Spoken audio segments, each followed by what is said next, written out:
Здравейте, правя това кратко видео, за да дам малко повече информация, след като вече ходих на първата си смяна на телчето.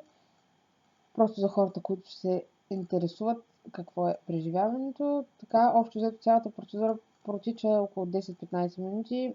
Това, което правят, е да махат настоящия тел, в моя случай на двете челюсти, и слагат по-дебел същия, доста стегнат, и напрежението започва да се усеща абсолютно веднага. Болката започва, може би, до половин един час доста силна, много силна. Не казвам, че е прекалено непоносимо, но е силничка. Първия ден, както в началото, когато първоначално ми ги сложиха, много трудно се хранех. Единственото хубаво е, че болката беше за един ден, силна, но за един ден. На втория ден много по-малко ме боляха. И от третия нататък вече абсолютно никаква болка, всичко си е нормално. Ям си каквото пожелая и така. Друго, което исках да споделя, е свързано с почистването с конец.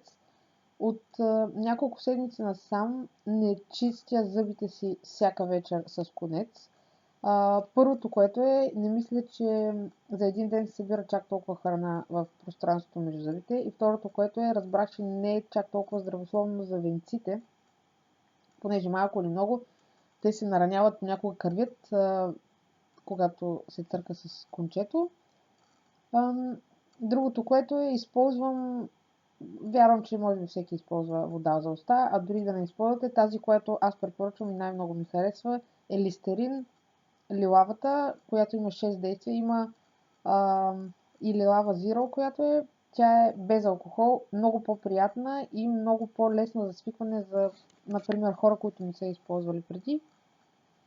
И така, това е. Ако имате някакви въпроси, ще се радвам да помогна. Довиждане.